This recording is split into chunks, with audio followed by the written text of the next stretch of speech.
బేస్తో చెప్పాలి, నా దేవుడిది చేయగలడు. రాజు ఎదుట నిలబడి షడ్రక్ మెషక్ అబేద్నెగో ఏమన్నారు? రాజా, ఇందుని గురించి నీకు ప్రత్యుత్తరం ఇవ్వాల్సిన చింత మాకు, మేము సేవించుచున్న దేవుడు మండుచున్న వేడి మిగిలి అగ్నిగుండములో నుండి మమ్మలను తప్పించి రక్షించడానికి ఆయన సమర్థుడు. ఒకవేళ రక్షించ చచ్చిపోతాం, కానీ ఇక్కడ మాత్రం మేము వారి దేవుని మీద వారికి ఉన్న నమ్మిక చూడండి. ఏం చేసింది ఆ నమ్మిక? అగ్నిగుండంలో వారు పడవేయబడితే పరమ నుండి దేవుని కిందకి దించగలిగింది, వారితో కూడా అగ్నిలోనికి దించగలిగింది.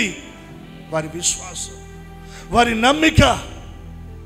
షడ్రక్ మెషక్ ఉన్నారు, తప్పించడానికి ఆయన సమర్థుడు. వాళ్ళు తప్పించి చచ్చిపోతాం, ఏమవుతుంది చచ్చిపోతే? నిజంగా చచ్చిపోతే ఏమైందో తెలిస్తే చావంటే భయము, అంతే కదా. పౌలు అదే అన్నాడు, నా మట్టుకైతే బ్రతుకుట క్రీస్తే, చావైతే ఏంటి నాయన ఈ లాభం? ఇక్కడ కన్ను మూస్తే యేసయ్య ఒడిలో కన్ను తెరుస్తాను. హల్లెలూయా. ఈడంతా మట్టి మట్టి మట్టి, ఇక్కడ కన్ను మూస్తే బంగారు వీధుల్లో కాలు పెడతాను. దేవదూతల మధ్యన, తేజోవాసులైన పరిశుద్ధుల మధ్యన మహిమాస్వరూపైన దేవుని ముఖ దర్శనం చేస్తూ ఆయన ఆరాధించే భాగ్యాన్ని నేను పొందుకుంటాను. అంతకంటే మించిన భాగ్యం ఇంకేముంటుంది చెప్పండి? నేను చచ్చిపోవడానికి ఇష్టమే, కానీ అసలు మా దేవుడు రక్షించడానికి ఆయన సమర్థుడు, తప్పించడానికి ఆయన తెలుసా? నీకు ఆయన సమర్థత, ఆయన శక్తి నీకు తెలుసా? ఆయన బలము నీకు తెలుసా? ఆయన గొప్పతనం నీకు తెలుసా? ఆయన ఔన్నత్యం నీకు తెలుసా? ఆయన వాత్సల్యత నీకు తెలుసా? ఎరిగావా నీవు? ఆ లోతుల్లోకి వెళ్ళావా? ఆయన బలం ఏంటో నువ్వు తెలుసుకోవాలి, ఆయన గొప్పతనం ఏంటో నువ్వు తెలుసుకోవాలా, ఆయన బాహుబలం ఏంటో నువ్వు తెలుసుకోవాలా. కీర్తనకారుడు అంటాడు, నువ్వు గుప్పిళ్ళు విప్పగా సకల జీవులు వాటి కడుపు నింపుకొని తృప్తి చెందుతున్నాయి అంట. కొన్ని కోట్ల కోట్ల జీవరాశులు ఉన్నాయిగా ఈ భూగోళం మీద, ఉన్నాయా లేవా?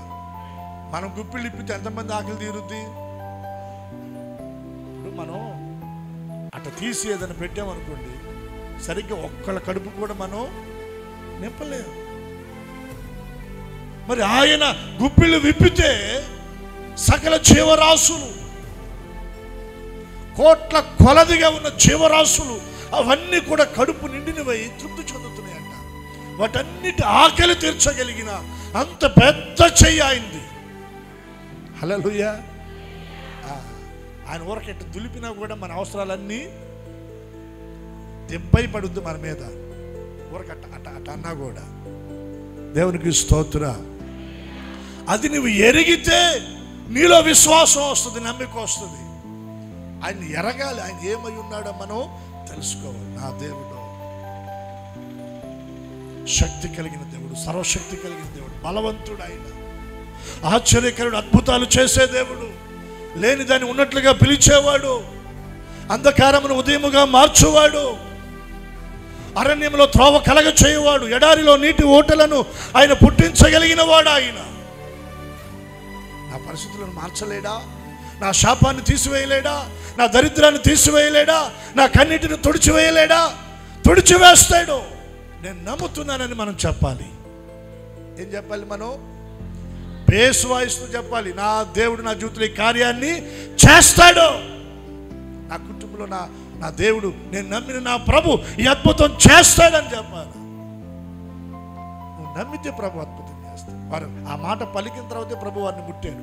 నమ్ముచున్నాము ప్రభువా అన్నప్పుడే ఆయన చేయి చాపి వారిని ముట్టగా వారి కళ్ళు తెరవబడ్డాయి. చప్పట్లు కొట్టి దేవుని నామాన్ని బాధ. ఆయన బాహువు చాపబడితే గురుడితనం తొలగించబడింది, చీకటి తొలగించబడింది, అంధకారము తొలగించబడింది.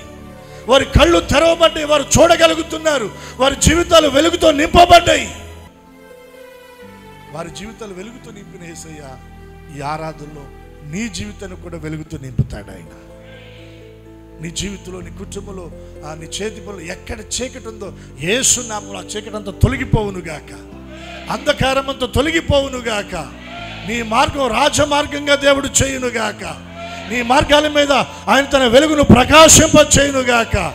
రాజమార్గాల్లో నిన్ను ఆయన విజయోత్సవాలతో ఊరేగించునుగాక, నడిపించునుగాక. ఆయన మహిమ నీ మీద నిలిచి ఉండునుగాక. నిశ్చయముగా నా దేవుడు నన్ను దీవించగలడు.